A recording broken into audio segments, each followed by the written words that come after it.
ନମସ୍କାର, ଜୟ ଶ୍ରୀ ଜଗନ୍ନାଥ। ରାକ୍ଷୀ ପୂର୍ଣ୍ଣିମା ପାଇଁ ଆଜି ଦୁଇ ପ୍ରକାର ମିଠା ପ୍ରସ୍ତୁତ କରିବା। ବଜାରରେ ମିଳୁଥିବା ମିଠା ଆଜି ଘରେ କମ୍ ସାମଗ୍ରୀରେ ପ୍ରସ୍ତୁତ କରିବା। ପ୍ରଥମେ ପ୍ରସ୍ତୁତ କରିବା ମୋତିଚୁର ଲଡୁ। ବିନା ବେସନ ଓ ବିନା ତେଲରେ ଏହା ପ୍ରସ୍ତୁତ କରିବା, ମାତ୍ର ଗୋଟିଏ ଚାମଚ ଘିଅରେ। ତାହେଲେ ଆସନ୍ତୁ ପ୍ରସ୍ତୁତ କରିବା। ଛୋଟ ଦାନାବାଲା ଶାଗୁ ଗୋଟେ ଗିନା ନେବା, ତାକୁ ଭଲ ଭାବରେ 2ରୁ 3 ଥର ଧୋଇଦେବା। ତାପରେ ଯୋଉ ଗିନାରେ ଶାଗୁ ନେଇଥିଲେ ସେଇ ଗିନାରେ ଗୋଟେ ଗିନା ପାଣି ପକେଇ ବତୁରେଇକି 4ରୁ 5 ଘଣ୍ଟା ପାଇଁ ରଖିଦେବା। ଏବେ କଡ଼େଇକୁ ଭଲ ଭାବରେ ଗରମ କରିବା। କଡ଼େଇ ଗରମ ହେଲା ପରେ ଘିଅ ପକେଇବା। ଘିଅକୁ କଡ଼େଇର ଚାରିପଟରେ ଲଗେଇଦେବା। ତାପରେ ଯୋଉ ଶାଗକୁ ବତୁରେଇକି ରଖିଥିଲେ ତାକୁ ଏବେ ଏଥିରେ ପକେଇ ଭଲ ଭାବରେ ଘାଣ୍ଟି ନେବା। ଗ୍ୟାସର ଫ୍ଲେମ୍ ଲୋରେ ରଖିବା।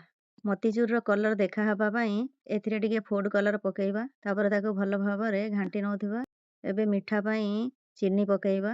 ଚିନି ଆପଣଙ୍କ ହିସାବ ଅନୁସାରେ ପକେଇ ପାରିବେ। 7ରୁ 8 ମିନିଟ୍ ଲୋ ଫ୍ଲେମ୍ରେ ଏଇଭଳି ଭାବରେ ଘାଣ୍ଟିବା। ତାପରେ ଏଠି କିଛି ଡ୍ରାଏ ଫ୍ରୁଟ୍ସ ଗ୍ରେଟିଂ କରି ପକେଇବା।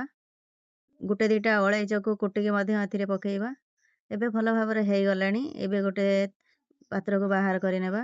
ଏହା ଗରମ ଥିଲାବେଳେ ଘିଅ ହାତ ହେଇକି ଏଇଭଳି ଭାବରେ ବନେଇ ନେବା। ଦେଖନ୍ତୁ ଏବେ ସବୁ ମୁଁ ବନେଇ ଦେଇଛି। ଉପରେ କିଛି ଟିକେ ଡ୍ରାଏ ଫ୍ରୁଟ୍ସ ପକେଇଦବା। ଏବେ ଏହା ଗରମ ଅଛି, ସେଥିପାଇଁ ଏଟା ନରମ ଲାଗୁଛି, କିନ୍ତୁ ଯେତେବେଳେ ଥଣ୍ଡା ହେଇଯିବ ପରଫେକ୍ଟ ହେଇଯିବ ମୋତିଚୁର ଭଳି। ଯିଏ ବି ଖାଇବ ଏଟା ଜାଣିପାରିବନି ଯେ ଏଟା ଶାଗୁରେ ତିଆରି ହେଇଛି ବୋଲି। ତାପରେ ଆସନ୍ତୁ ଆଜିର ଦ୍ୱିତୀୟ ରେସିପି ଆରମ୍ଭ କରିବା। ଏଇ ମିଠାକୁ ଦେଖିକି ଜାଣିପାରୁଥିବେ ବଜାରରୁ ଆସିଲା ଭଳି ଜଣା ପଡୁଛି, କିନ୍ତୁ ଟେଷ୍ଟ ବି ଠିକ୍ ବଜାର ଭଳି ହେଇଥିଲା।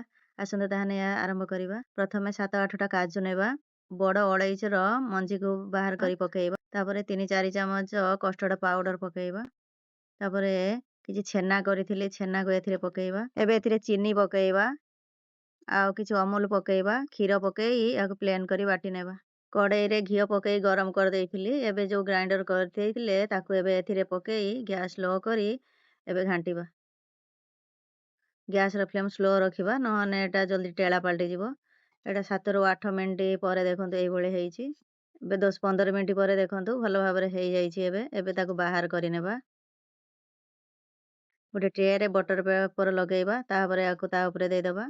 ଏବେ ଟିକେ ଟିକେ ଥଣ୍ଡା ହେଇଗଲାଣି।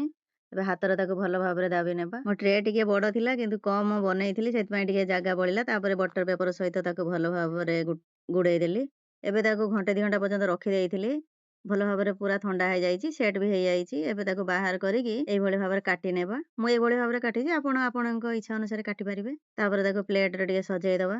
ମୁଁ ତ ଏଥିରେ ପମ୍ପକିନ୍ ସିଡ୍ ଦେଇକି ସଜେଇଦେଲି। ଆପଣ ଆପଣଙ୍କ ହିସାବ ଅନୁସାରେ ଯାହା ବି ଡ୍ରାଏ ଫ୍ରୁଟ୍ସ ଥିବ ଦେଇକି ସଜେଇ ପାରିବେ। ଯଦି ମୋ ଏଇ 2ଟା ଭିଡ଼ିଓ ଆପଣମାନଙ୍କୁ ଭଲ ଲାଗିଥାଏ, ପ୍ଲିଜ୍ ଲାଇକ୍, ସେୟାର ଏବଂ ସବସ୍କ୍ରାଇବ୍ କରିବେ। ଘରେ ନିହାତି ଏଇ ରାକ୍ଷୀ ପୂର୍ଣ୍ଣିମାରେ ନିଜ ହାତରେ ମିଠା ପ୍ରସ୍ତୁତ କରନ୍ତୁ। ରହିଲି ସାଙ୍ଗମାନେ, ଜୟ ଶ୍ରୀ ଜଗନ୍ନାଥ।